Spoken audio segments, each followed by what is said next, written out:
छोटा सिपाही और खिलौना सेना रियाद के खिलौनों में जादू था, लेकिन राज रात को ही खुलता था। जब सब सो रहे थे, खिलौने उठाए गए, सैनिक मार्च करने लगे, घोड़े हिनहिनाने लगे, तोपें तैयार हो गईं।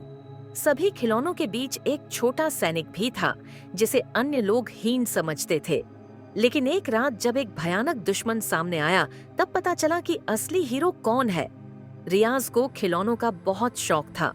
उसके कमरे में एक खिलौना सेना थी, मजबूत सैनिक, चमकदार वर्दी वाले अधिकारी, तोपें, टैंक और तलवारों वाले घुड़सवार। उन सब के बीच एक छोटा खिलौना सिपाही भी था, जो बाकियों की तुलना में कमजोर और छोटा लग रहा था। रात होते ही जैसे ही रियाज सो जाता, जादू शुरू हो जाता। खिलौने जाग उठेंगे, सैनिक क्रम में आगे बढ़ेंगे, जनरल टॉम अपनी वर्दी को समायोजित करेंगे और आदेश देंगे, तोपों का परीक्षण किया जाएगा और घुड़सवार सेना अपने घोड़ों को तैयार करेगी। सभी खिलौने एक दूसरे से बातचीत करते हैं, व्यायाम करते हैं और कभी-कभी मजाक भी करते हैं, लेकिन छोटे सिपाही का हमेशा मजाक उड़ाया जाता था। तुम बहुत छोटे हो, युद्ध में किसी काम के नहीं, एक महान सैनिक हंसते हुए कहेगा। हमें असली शक्तिशाली सैनिकों की जरूरत है, छोटे खिलौनों की नहीं, दूसरा सिपाही व्यंग्यपूर्वक कहता। छोटा सैनिक दुखी होता, लेकिन वह अपने दिल में जानता था कि सच्ची बहादुरी ऊंचाई या ताकत पर नहीं, बल्कि साहस और बुद्धि पर निर्भर करती है। उस रात सभी खिलौने अपनी सामान्य सैन्य परेड कर रहे थे, तभी अचानक कोठरी से एक अजीब आवाज आई। शिर्रर्रर्र! सारे खिलौने चौंक गए। आवाज गहरी और डरावनी थी। कोठरी की दरार से एक चमकदार लाल रोशनी झांक रही थी। वह क्या था? एक घुड़सवार ने घबराते हुए कहा। जनरल टॉम ने सख्ती से कहा, ये एक दुश्मन की तरह लग रहा है, सभी सैनिकों को तैयार रहना चाहिए।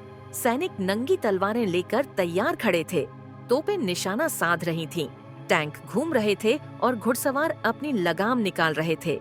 दरवाजा खोलते ही एक विकराल साया बाहर निकला। वह एक पुराना जंग लगा हुआ रोबोट था, दुष्ट रोबोट, जो वर्षों से एक कोठरी के अंदर बंद था।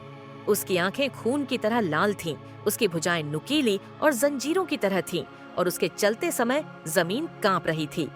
हाँ हाँ हाँ! रोबोट की डरावनी आवाज गूंज उठी। अब यह कमरा मेरा होगा, तुम सब मेरी सेना बनोगे या नष्ट हो जाओगे। जनरल टॉम ने अपनी तलवार निकाली और दहाड़ते हुए कहा, हम कभी हार नहीं मानेंगे, खिलौना सेना हमला करो। सैनिक अपनी तलवारें निकालते हैं, तोपें फायर करती हैं और टैंक रोबोट की ओर बढ़ते हैं। लेकिन रोबोट बहुत शक्तिशाली था। उसने एक ही झटके में कई सैनिकों को पीछे धकेल दिया। टैंक की गोलियां उसके लौह शरीर पर असर नहीं कर रही थीं। जनरल टॉम हमला करता है, लेकिन रोबोट उसे एक झटके से गिरा देता है। खिलौने भयभीत थे। हम उसे हरा नहीं सकते, एक सिपाही चिल्लाया। ये अपराजेय है, दूसरे ने कहा। सभी लोग पीछे हटने लगे। यही वह क्षण था जब छोटा सिपाही आगे बढ़ा। छोटे सिपाही ने एक क्षण में निर्णय लिया, शक्ति की नहीं, बुद्धि की जीत होनी चाहिए। उसने अलमारी के ऊपर पुरानी रस्सी को देखा, जो एक पुराने खिलौने वाले झूले से जुड़ी हुई थी। अगर सही तरीके से इस्तेमाल किया जाए तो रोबोट को गिराया जा सकता है। मुझे समय दो, छोटा सिपाही चिल्लाया और भाग गया।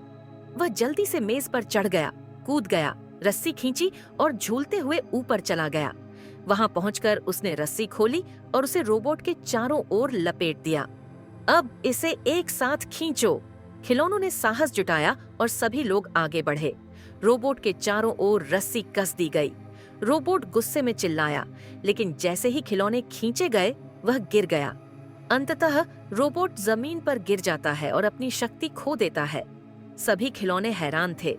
जो लोग सोचते थे कि छोटा सिपाही कमजोर है, वही उनका रक्षक निकला। जनरल टॉम खड़े हुए और कहा, हम सभी ने इसे गलत समझा। सच्ची बहादुरी ताकत में नहीं, बल्कि बुद्धि और साहस में है। आज से छोटा सैनिक हमारा नया नेता होगा। हर कोई खुशी से चिल्लाया। छोटे सैनिक लंबे समय तक जीवित रहे। सुबह जब रियाद उठे तो उनके कमरे में सामान बिखरा पड़ा था, मानो कोई युद्ध हो गया हो। लेकिन वह नहीं जानता था कि उस रात वास्तव में एक युद्ध हुआ था, जिसमें एक छोटे से खिलौने वाले सैनिक ने उन सभी को हरा दिया था। अंत।